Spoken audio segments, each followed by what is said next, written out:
Welcome to Smitty Bros podcast. We are actually calling SauceCast because this is a saucy story. We are in part 4. Part 3 of our story. Yeah. Really? I think we're in part 3 of our story. I think we're in part 4 of our story. Part 4? In our first part, we talked about our the days of bitchin' and being the bitchin' sauce guys and everything up to a massive family meltdown in the company. And then we took about 45 minutes to talk about in part 2 about how we responded to that. Got it, yeah. We just finished part 3 where we detailed out what we did after the meltdown as far as a new company and starting a new brand. Yep. That gained great heights, had lots of momentum, and also crashed. This next part, we're going to talk about, well, in this part of the story, we have started we've New line of products. a new line of products in an existing company called Good Lovin' Foods. Yep. And we have spread out in survival mode. We have moved in with our in-laws or our parents, and basically starting from nothing again. Yep. The third time starting from nothing. Yep. In this part of the story, there are just some really great exposures of what has been in people's hearts for a long time. Yep. Time is a great, what is it? It's a revealer. Revealer or cultivator. Yeah. If you plant a seed and you water it and you give it time, it eventually fruits. Yep. And not all seeds are the seeds that you want. Yep. So in this segment of the story, there's some fruit that is just really interesting to see pop out. Yep. In this segment, there's we kind of depart from competition with our sister. We're not directly competing with her because we set off with a bar brand, a protein bar or a meal replacement bar brand. Yep. And we go dark on the whole really telling our story. Yep. Or even talking about our sister or with our sister. There's a couple instances in this time frame where I think you reached out to her and invited her to church. Yep. She's her family's growing with children, and that some of them I've never met. Yeah. And so there's a couple of years here where we're not even paying attention to what's going on over there. Yep. But this is a good part. So what happened? We started This is in bar company. we started the bar company. It was probably 2018 when we launched our bar company, somewhere around there. And it was my mom and I here in San Diego. My wife and I were living with my parents at the time, and we decided, we need to do our own manufacturing, and we're going to launch this thing. We were sitting on some bar equipment, some bar packaging, so we kind of had the guts to a bar business, and kind of getting gut punched again in the sauce world. We were like, we're done with it. We're just going to focus on bars and move on. So we did find a place. We opened up a manufacturing facility and we started manufacturing bars and, kind of going through the same steps that we went through with our dips to gain distribution, start supplying to stores. And I believe that went pretty quick in gaining distribution. And then, going after stores, we started getting local stores. I remember it, it wasn't like it was when we started the bars with Bitch and Sauce. With Bitch and Sauce, I think we were the second refrigerated bar ever on the shelf. I think the first bar was Perfect Bar. And then we had a different style bar, Dates, Nuts, and Seeds, that was on the shelf with Bitch and Sauce. And it was doing really well just in its, being first to market play there. But by this time, the bar world had exploded and, there's 5 or 6 different brands, refrigerated bars on the shelf. So it was different, but we did get into some stores. I don't remember it being like incredible at any point in time. I remember trying to figure out like, what the heck are we going to do? Our bars aren't selling like we need them to, like we want them to. There was big holes missing. There were holes, and it was. If you compared any of our other product brands that were sauces, either Bitch and Sauce or the Good Lovin' Dip that we put out, things were clicking, things were fast. Yeah.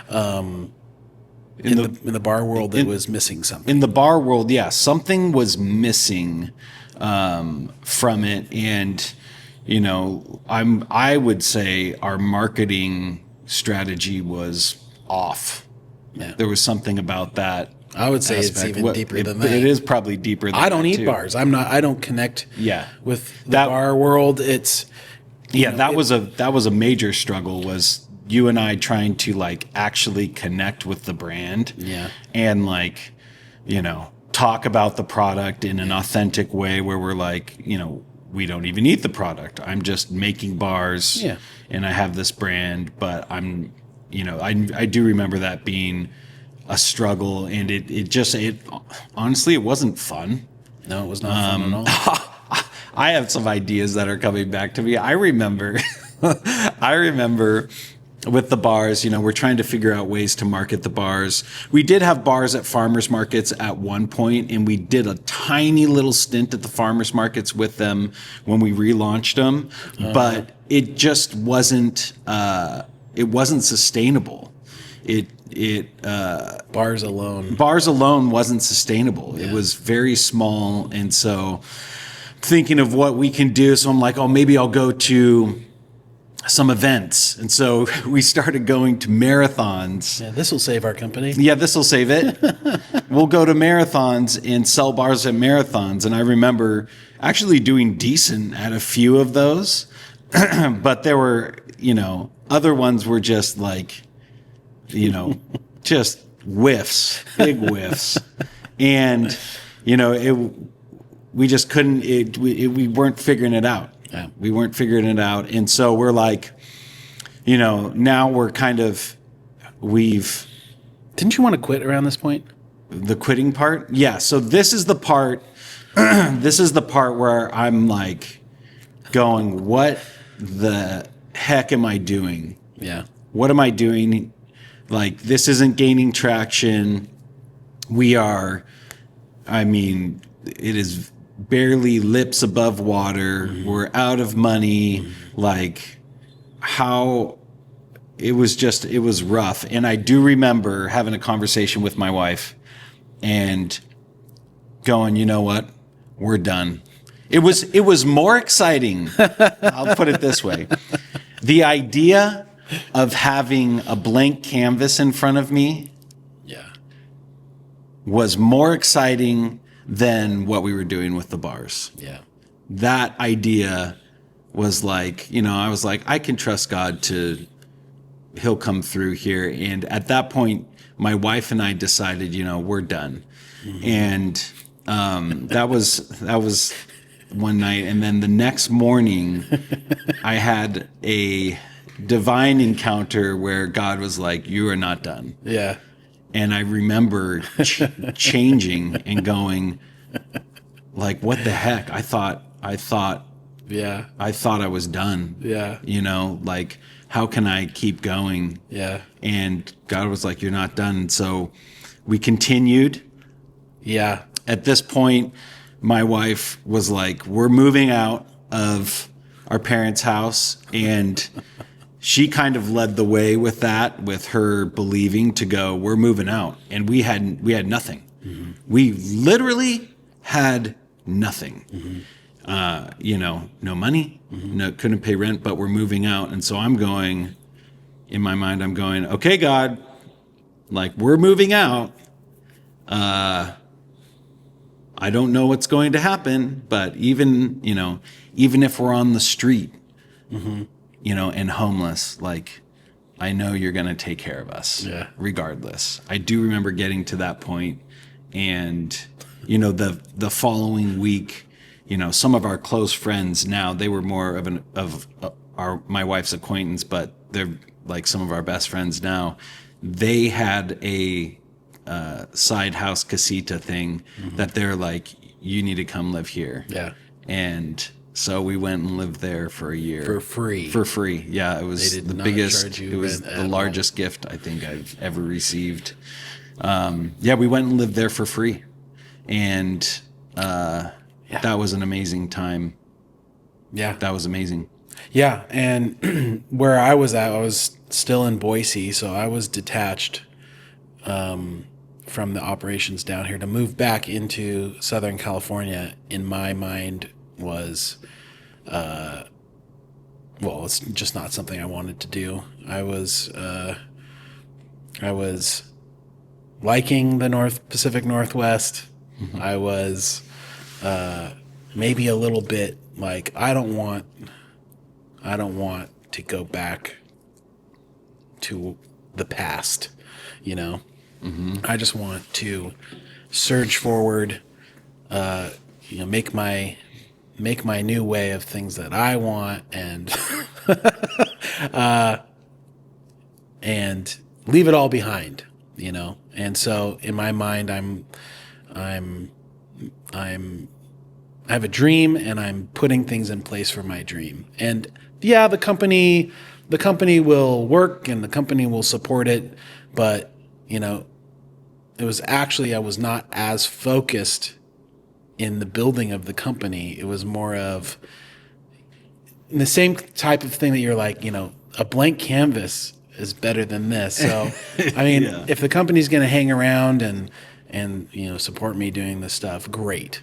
But, at this point, in my family, my wife started driving Uber, and then I started driving Uber, and I think we got a tax return that we ended up being able to live off of kind of for a couple months.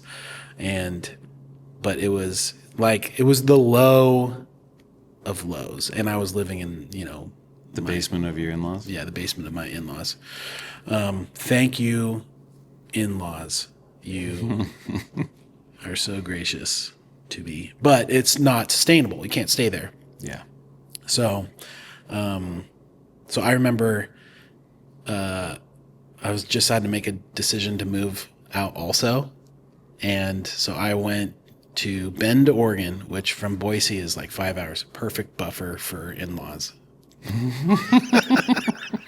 And got set up in a really nice situation over there that we could afford, and was somewhat in the direction of the dream, instead of shrinking back and, into our shells. It was more like, God's going to take care of us. Yep. And we decide the direction that we're going, and, world, try and keep up. Yeah. Business, try and keep up. Yeah. So then I moved back to Bend. Yep. With my 2 kids and wife. Yep.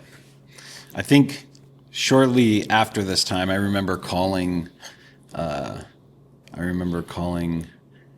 buddy Doug in Sandpoint. We love you, Doug. We love you, Doug.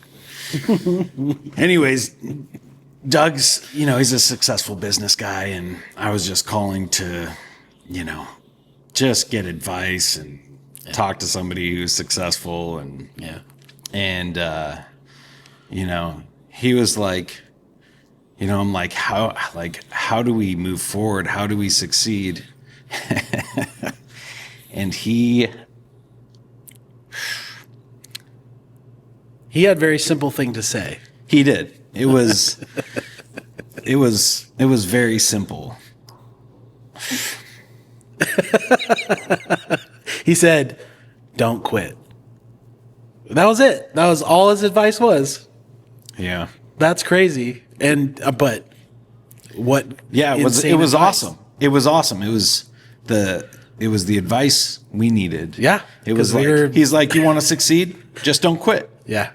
And I've felt like, man, I'll tell you what I'm succeeding at is like hitting my head against a wall. Yeah. I'm really good at that. Yeah. Yeah. But building something and watching it crumble. Yeah. Something and watching it crumble. Yeah. Yeah. Well, we didn't quit. No, we didn't. We came close. We continued. And we pivoted even.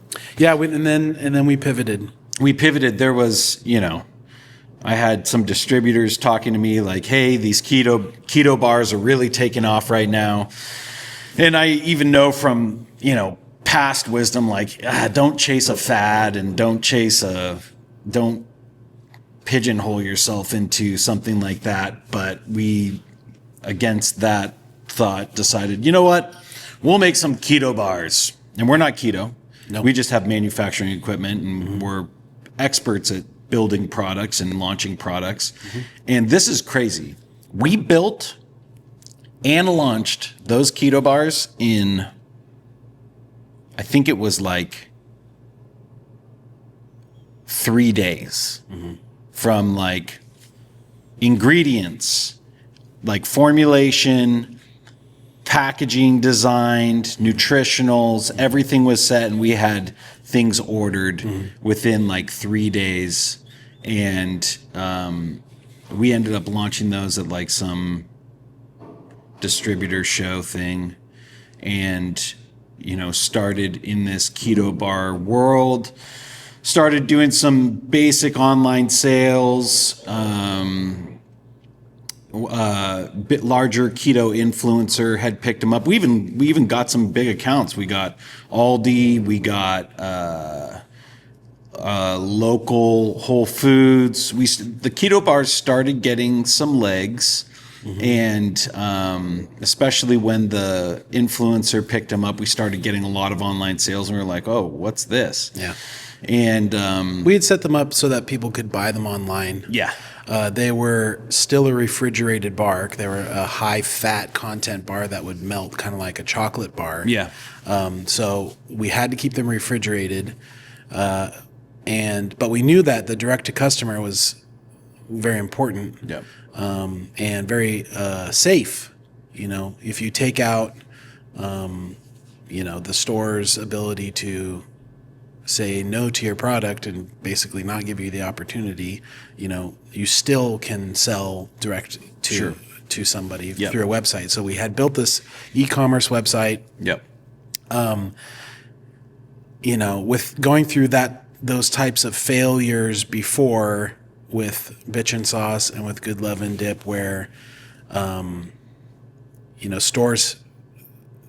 stores had lots of control.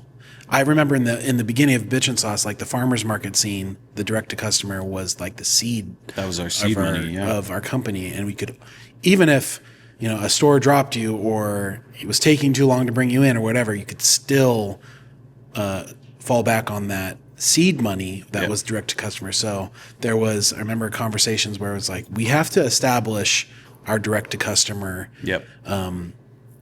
Business. Yep. And it was from a website, and we were shipping bars refrigerated. Yep.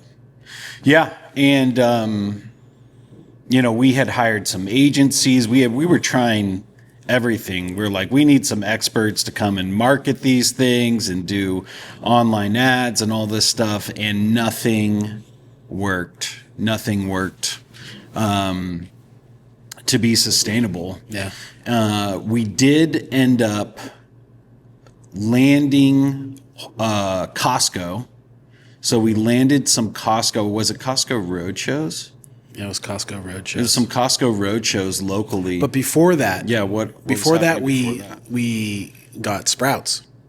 Oh yeah, we got Sprouts. Yeah, we finally got a Sprouts deal. So we got Sprouts nationwide, and we launched Sprouts nationwide. This is 2019. Launched Sprouts nationwide. It could have been even from that show that we went to, that first show or whatever. But so that was awesome. And then on top of that, we ended up getting Costco road shows around the same time, and we started doing local Costco road shows, and we were kicking butt at the road shows. Our numbers were,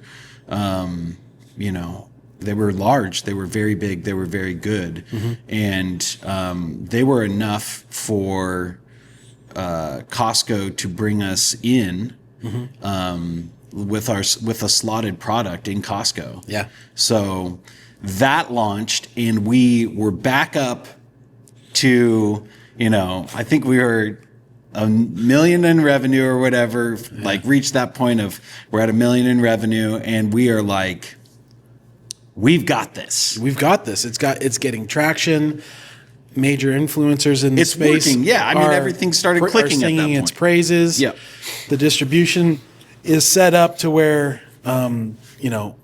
people can go get it in many states across the country. Yeah, I think it was like Whole Foods, Southern California, nationwide Sprouts, and Costco. They all hit right around the same time. Yeah, and we saw life. Yeah, there was life. There was life in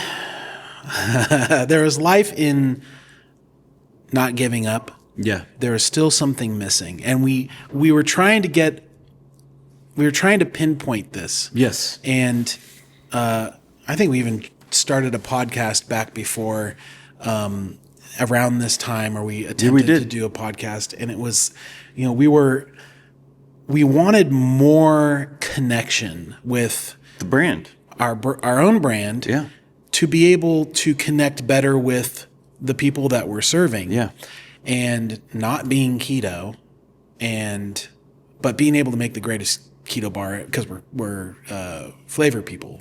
We're chefs, so we know we can make the best keto bar, but we're not keto, and we're kind of relying on these influencers to talk to our customers. Yeah, and there was separation. Yeah, that didn't sit right coming from where we came from, and it was a missing part of our company. Yep.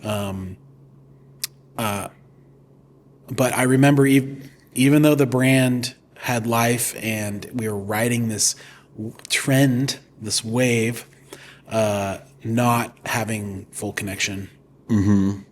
What was happening with our parents and family at this time, like with the team that was in place? Because I remember I was here with Mom, and Dad was here, and Casey was here, and we might have even had 2 other part-time people at this time. Yeah. You guys were here. You were making a bunch of bars. It was you were manufacturing. Yep. We were doing some funny style marketing. We decided we want to introduce some of our own humor into the brand, and try and make something catch. So there's a couple of videos that were made that were actually pretty funny.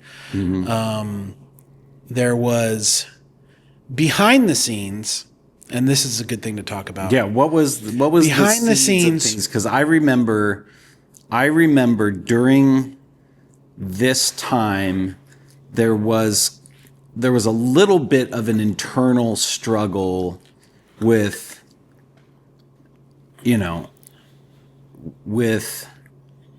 I really think it was between me and mom and working with mom, Yeah. I think there was like an internal struggle there where I felt like I was, honestly, now that I'm thinking about it, I felt like, oh my gosh, like the weight of this company is on my shoulders. Like the weight of this thing, I have mom and dad here that are like following our lead on this, and I have to perform so that they are taken care of. And but I do remember there being like red flags. I remember even having some conversations with you where I was like, there were some things mom said. I'm trying to think specifically where I was like, this is a red flag. Like, we don't make decisions like this. It actually reminded me of what we went through with our sister. And I was like, if we don't handle this, this is going to sprout. Yeah. And Yeah. Within the company, you have, an owner. Mom is an owner, and she, she gets to voice her opinion. She gets a vote. She gets to sell new ideas, or she gets to, have the opportunity to shoot down ideas if she doesn't like them. And some of the ideas that were getting shot down, but not out of, smart business things. We saw more personal things kind of slipping in. I remember. Do you have like a specific? I don't have a. Because I'm trying to think of like what was a specific thing. Like I remember a lot. There was like decisions being made out of fear. Yeah. I also, our parents were still in this,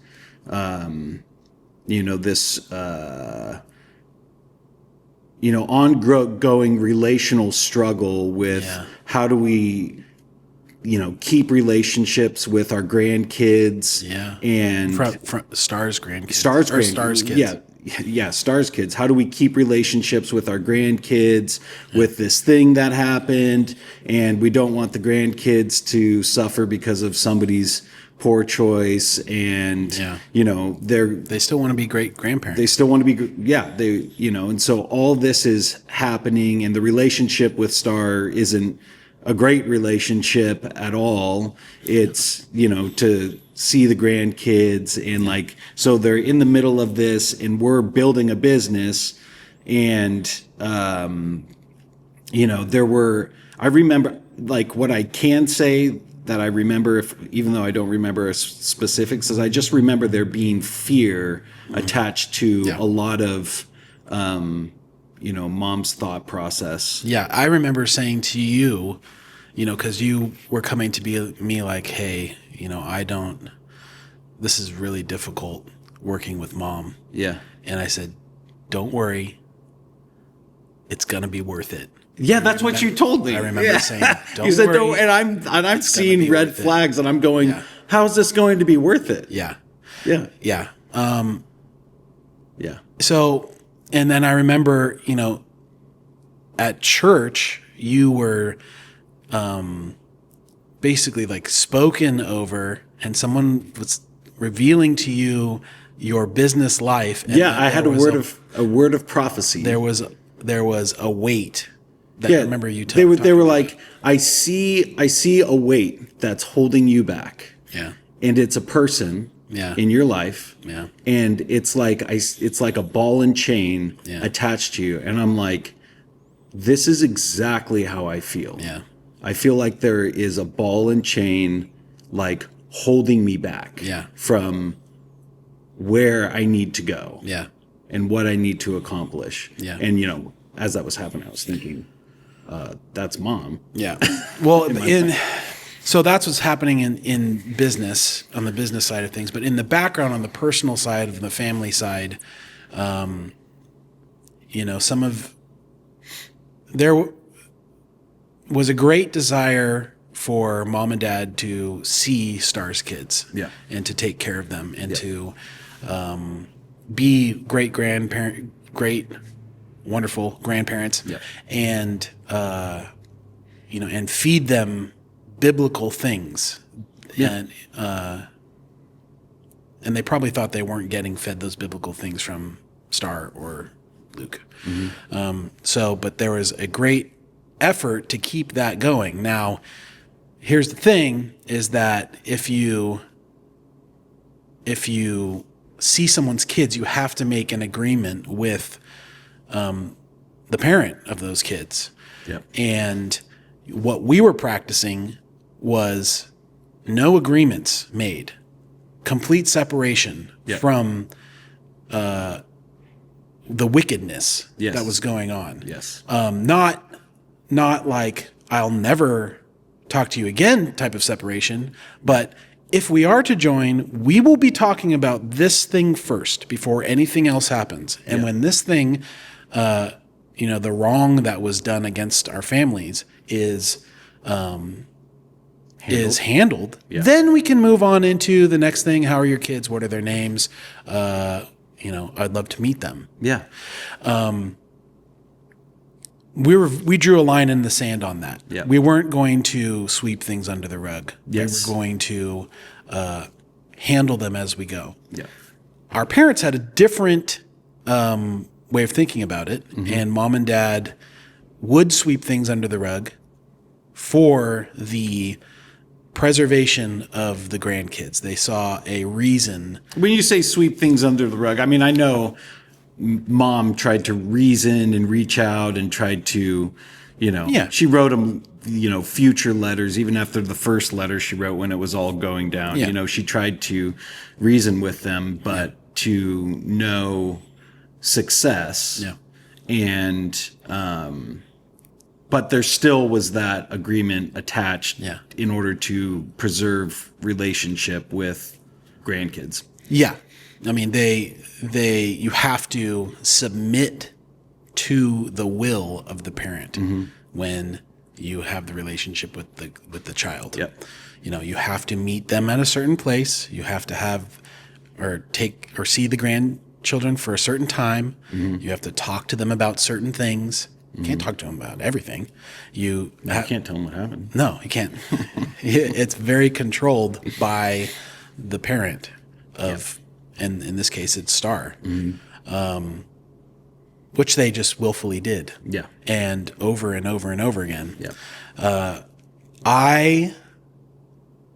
I communicated my thoughts to mom and dad that seeing the grandkids like this in this circumstance is it's not helping anyone. Yeah. It's not helping the grandkids because you're lying to them. You're not telling them the truth. It's not helping you because you are now in submission to wickedness. And it's not helping Star because you are submitting to her will, and she has this control over you. Yeah, and I think we saw that early on was that grandkids were being used as a form of manipulation and control and a hook to gain agreement. Yeah. Yeah. The most powerful thing mom and dad did is when they moved to Portland, and they did separate from the grandkids for a certain time. And before they moved to Portland, seeing the grandkids wasn't even okay with Star at some points. In fact, I remember a time when the grandkids were withheld from the parents because the parents had some type of belief that Star didn't agree with, and because they had thought a certain way about something, Star withheld the parents or the grandkids from the parents. And that actually went through the time that they were in Portland. And then when they came back from Portland, Star had felt that separation from the grandparents, and wanted that for her babies, and reached out and then reconnected. Now, no belief systems changed. No, nothing happened. But except for the separation and the time, actually, it was a powerful move. So I communicate this to mom and dad, and I'm like, light has no fellowship with darkness, none. That's a biblical thing. And Star is using her kids as bait, basically to control you so that she can have her desired outcome, which is a wonderful family with grandparents that like her and like her kids, and don't talk about what happened. And so I tell mom and dad that this is happening, and I'm like, you guys are in a abusive relationship. Yeah. You guys are, you're being manipulated. You are being controlled, and you're powerless. You are powerless to help anybody. This is the wrong way to do it. I remember even Star, and my mom mentions it in this letter, where Star used the kids as control, so that they would never get divorced. If you guys ever get divorced, you'll never see us or our kids again. Star had said that to the parents, even in the bitch and sauce days, like way before. So she was already kind of setting this control of her life, what it looked like. And later on, after time of me like saying, hey, this is not right. And I kept telling her, I kept like reminding her, this is not right. This is not right. You guys are blowing it here. One day I got the news that Star you had told me that Star had willed, she had made all this money with Bitch and Sauce had grown really large. Yeah. She had multiple houses all over the place. Yep. And a fortune now. Yep. And she had willed the children's care to her best friend Anna and cousin Anna and Anna's husband. And that you had told mom that, or mom had told you that, and it was and mom was so upset. Devastated. She was devastated that Star would choose them. And I heard this from you. I got on the phone with mom right away. I'm like, Mom, like, how are you feeling? And she put on, she sounded bright and shiny on the other side of the phone. I'm like, Mom, I just heard some of the craziest stuff I've ever heard. Like, what do you think about that? And she's like, oh, I'm totally fine with that. I'm like, Ryan just got off the phone with you and said you were devastated. She said, well, I can't tell him anything. I was like, Mom, you're lying to me. I'm going to be very blunt with you, Mom. Your head is in a mud puddle, and they are stomping on your head in this mud puddle. This is abusive. They have you wrapped around their finger. You, at this point, will do anything to preserve this, to be so devastated that they would will to somebody, like, and not to you, is signs that you are compromised. Hang up the phone. I got a call from Dad, who said, don't talk to Mom about seeing the grandkids again. And I said, okay. I have nothing more to say. I went. That was it. As much as I could say was said in graphic imagery. I said, okay, fine. I'm not gonna. Around this time, I get a download of information.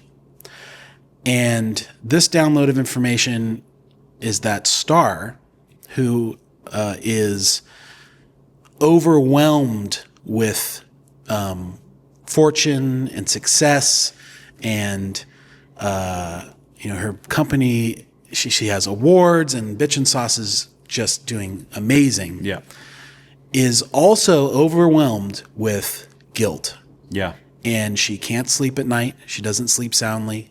She puts on a smile and I can see her life and I can see misery. And there's a tipping point where you have so much money that it's not worth having all this money and all this guilt. And the tipping point is going to come where she's going to start cutting checks to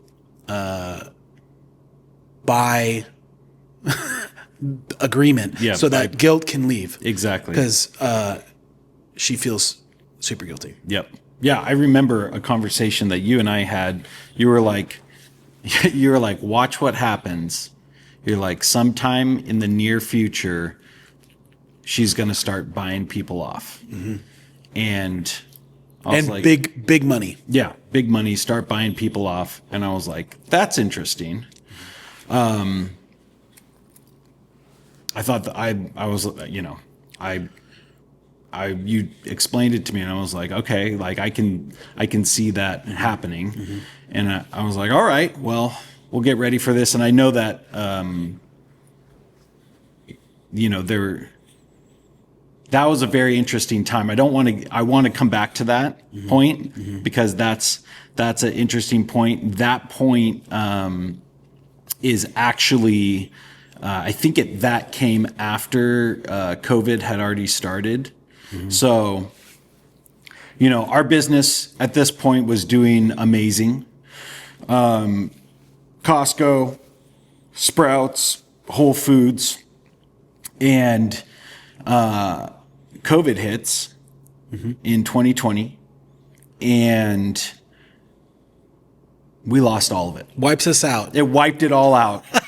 It was like, you know, you know, there was a lot of, in the food industry, there was a lot of products that you couldn't keep them on the shelf because people were buying so much stuff. And, you know, in the food world, there's only one thing that matters as a brand in the food world, and it's that your product makes it through the checkout stand. You know, being on the shelf actually doesn't mean anything. It doesn't mean that people are going to find you. It doesn't mean that people even know about you. And so I think, you know, on top of COVID, I think we had some major holes in our marketing. I know we had major holes in our marketing, but, you know, COVID hit also. I also think the mentality of people like holding their money close, only buying necessities, not really trying anything new. You know, it really killed everything, killed the brand. We lost Sprouts. We lost Costco. The only thing that hung on for, you know, and it was just minimal sales was Whole Foods in Southern California, but that was it. And we had online sales going, but that was, you know, another reset moment, kick in the gut. You know, we lost it all. Scenario. Now you have next to nothing. Yeah, we had next to nothing. We did. We were in a position where we were like, we've lost it all. So, you know, and at this point, that's when that kind of threw us into like, how are we going to, you know, save our company? How are we going to save our company? How are we going to save our company? We're not giving up. Yeah, we are. You already listened to Doug saying, don't quit. So we're like, we're not giving up. What are we going to do to like save our company? And we knew marketing was a problem, but you know, we're having this internal struggle ourselves of connecting with the brand to like make marketing that people care about. And that was a crazy time. And so, after all that happened also, then, you know, this download of, okay, buy-offs are going to start coming from our sister. 2 weeks later, our parents get a message from our sister. 2 weeks after he got the download that this was going to happen, they get a message saying that she and her husband want to be generational givers, and that she wants to buy them a house. The only stipulation on it was she doesn't want to hash out the last 5 years, and she wants them to like her. And I was on a phone call where that is what that was said. That was said. Yep. That was said. Star wants to buy us a house. This is a phone call with mom and dad. Yep. She's calling it generational giving on 2 conditions. She doesn't want to hash out the last 5 years, and she wants us to like her. And on my end, I'm thinking, yep, okay, this is it. Like, I already knew this. I already knew this was coming.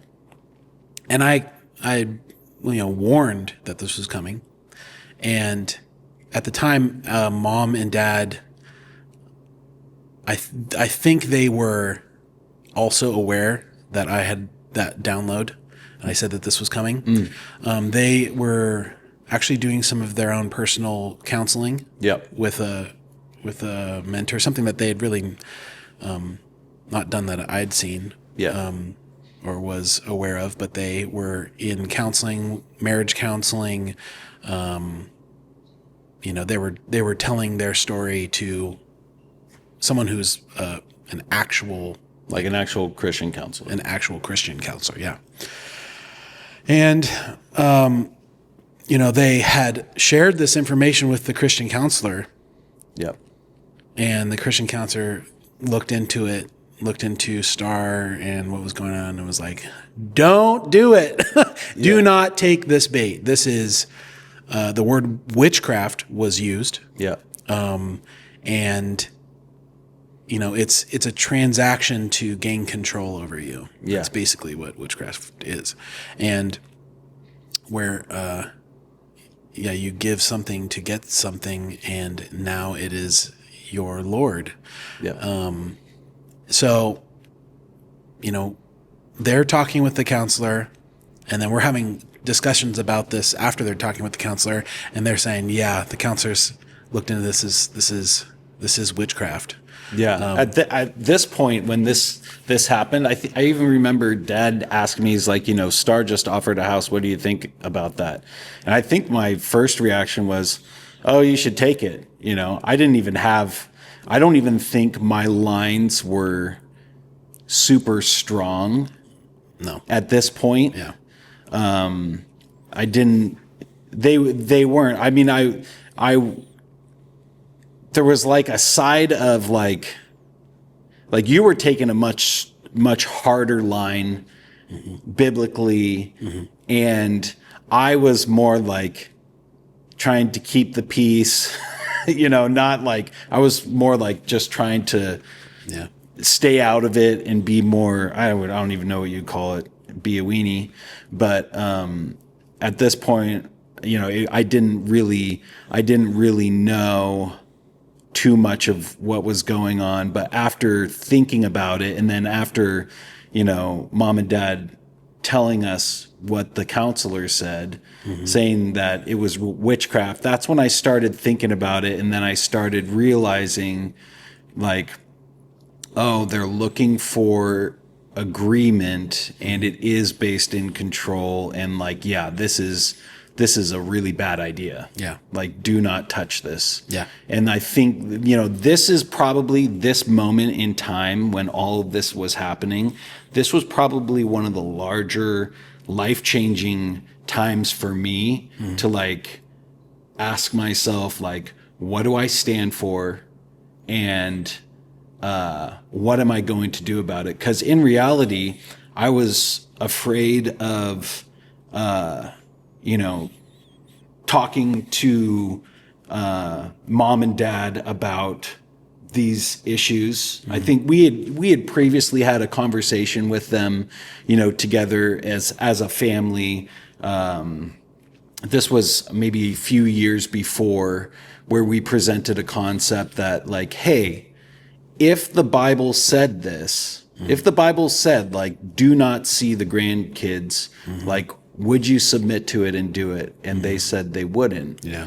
And, I thought we were very clear with our question. Maybe they didn't understand it, or maybe they were just trying to protect the relationship, but they said they wouldn't. And at that point, I realized, like, they cared more about preserving this thing than actually submitting to God and to truth. And I knew that, but at the same time, I was afraid of addressing things with Dad because I thought he would get pissed, which typically he would, and,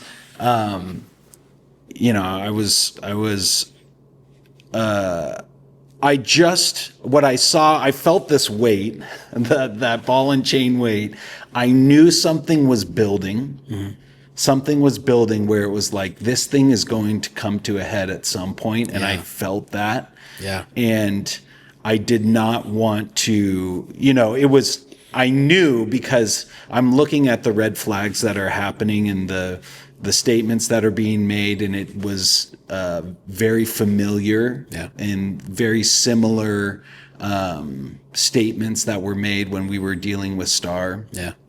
And so I knew something was coming and it was going to be difficult. Yeah. It was going to get worse before it was going. Yeah. I just knew, it was going to get worse. Yeah. And, but also personally, like being free from it, because I felt that, and I'm dealing with this, like, this fear of actually dealing with the thing. Yeah. And I'm going like, whoa, this is all crazy stuff. This person, that they are, in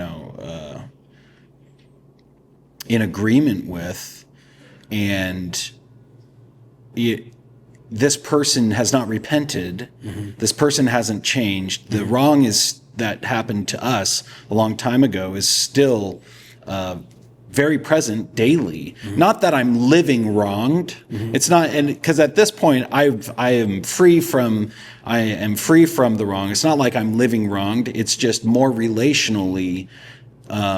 This person is still in wickedness, and I am not going to have anything to do with that. No. So. Yeah. It wasn't like, oh my gosh, I'm so pissed at her, and I'm gonna, it's more so like, no, we want to see restoration. Yeah. This person's not coming to the table, won't repent. Yeah. So I can't have a relationship with that person. Yeah. And so anyways, it's building. I feel it. Yeah. The counselor calls it witchcraft. Yeah. They tell us that. They agree. And parents are on a phone call saying, this is witchcraft. We see it. We see through this. Yeah. We're not going to take the house. And I was like, well, how are you going to do this? Are you going to, write a long letter and try and reason, like a moment to help Star? What are you going to do? And Dad told me that he's just going to say, no, thank you. Mm-hmm. And I think that's what they said. No, thank you. Yeah. And that's it. That was honorable. Yeah, that was rejoicing in my house. Yeah. I mean, I turned the music up and I was dancing and praising God that they had gone that route, because that was a huge temptation. Totally. I mean, a massive temptation from the background. Like, our parents, went from job to job. Have lost everything multiple times. Over and over. They're with us. They have nothing. Nothing. And so to dangle, probably a dream of both of them in front of their face. Yeah. Yeah. Awesome decision. Mm-hmm. Just great. Mm-hmm. I loved it. And I rejoiced. Not long after this, Mom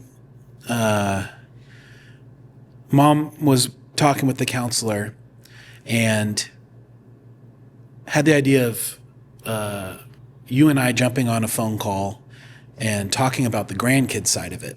Yeah. She said she wanted to talk. Did she say the grandkids? I don't know if she said did she say that? To me, yeah. To you? Okay. So you knew what it was. I knew we were going to, I was like, I'll go into a phone call and I'll talk. And Mom wanted me to understand that the counselor was on her side about seeing the grandkids and preserving the relationship. Yeah.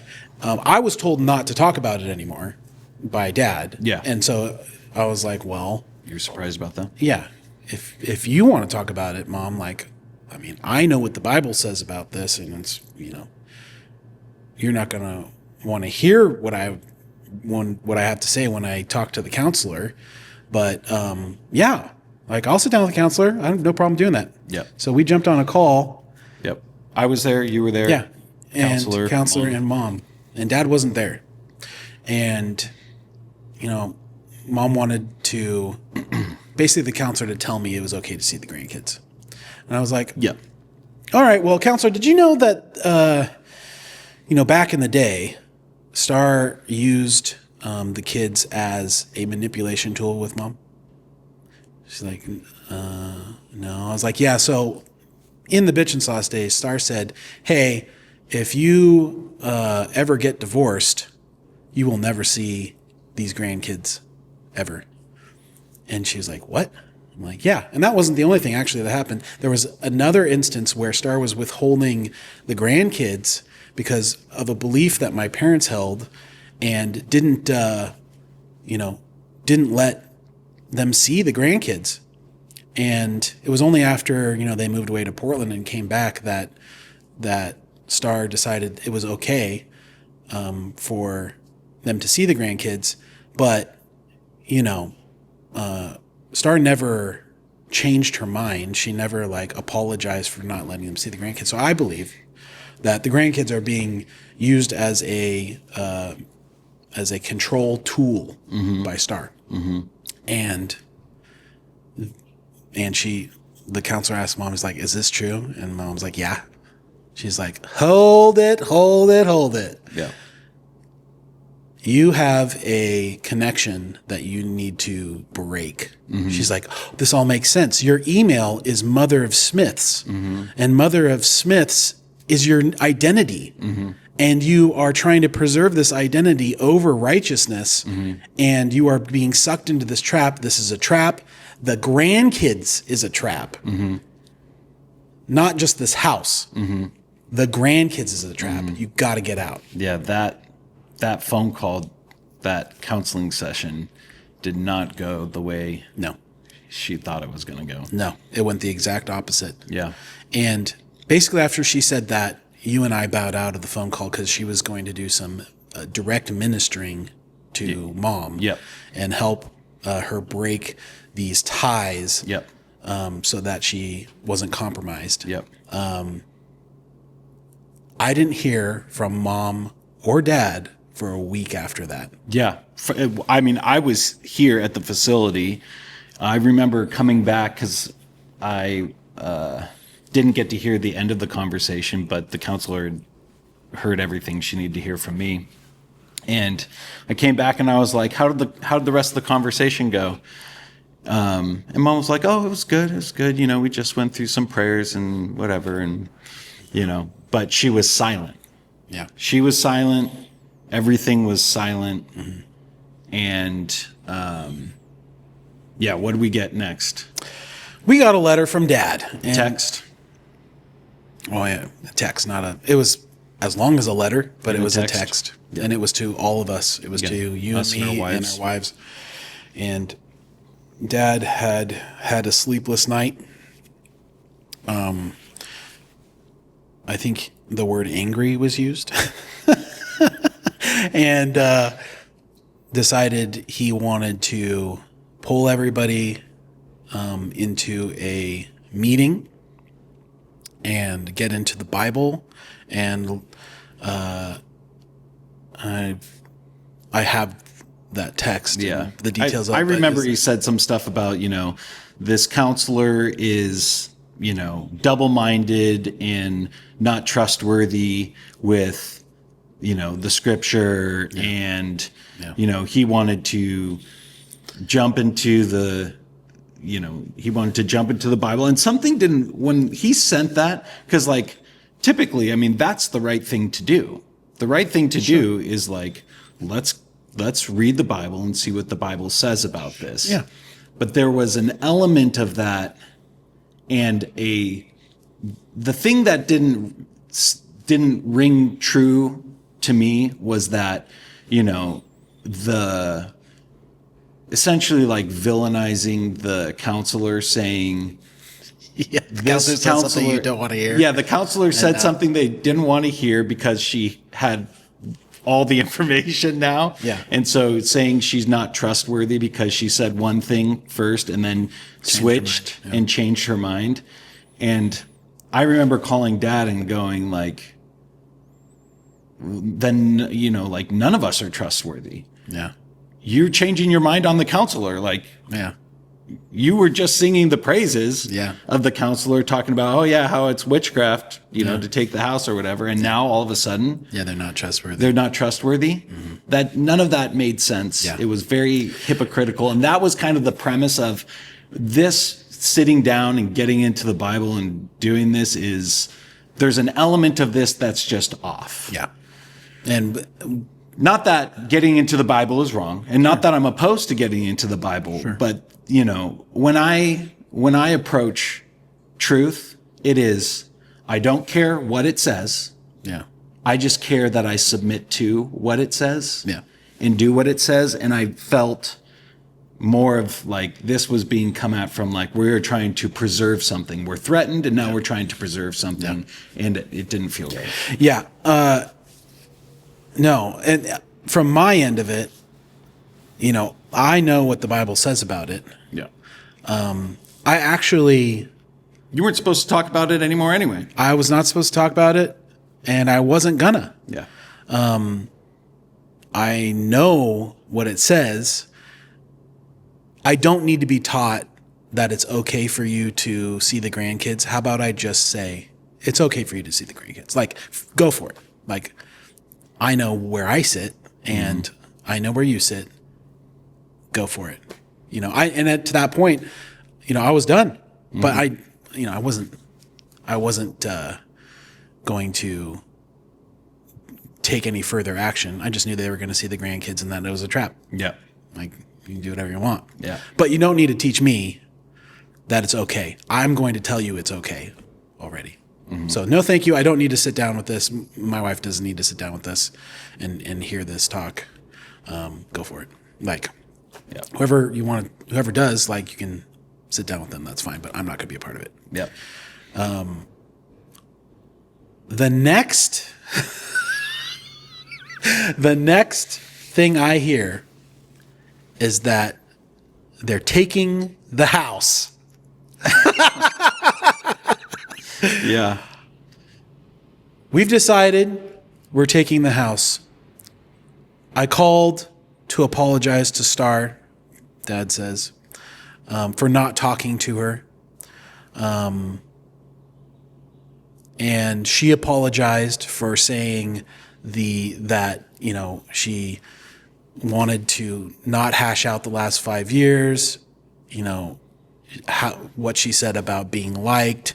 She apologized for that. We had a great conversation, and we decided we're gonna take the house.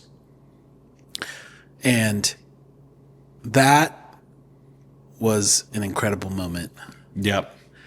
In personal world, like, to have the full story of our family coming from basically poverty, building up a massive, successful business like Bitch and Sauce, having it seized or like hijacked or whatever word you want to use, in my opinion, stolen, taken, being thrown out, basically on the streets,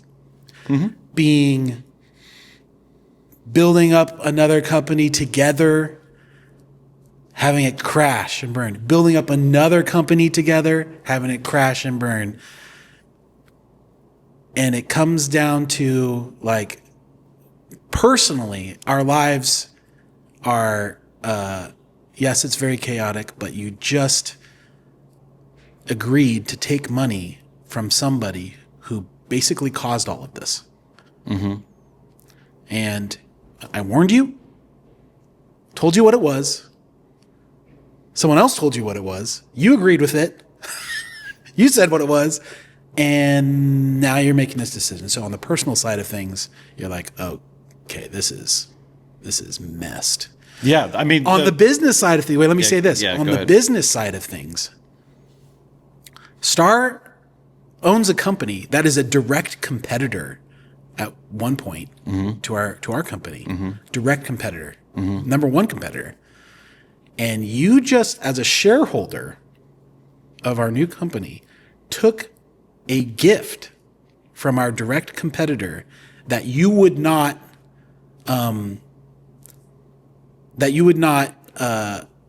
hash out the last 5 years. I mean, forget the whole that you wouldn't do this. You took money from our direct competitor, and against the will of the rest of the company. Yeah. Fiduciary duty out the window, gone. I mean, on top of that, like for me, I'm going, this person, in our opinion, stole money from me and has not repented. This scenario is still wrong. The money is dirty. It is filthy. It's dirty. It's blood money. Stole money from me and is offering to give it to you, a portion of it to you.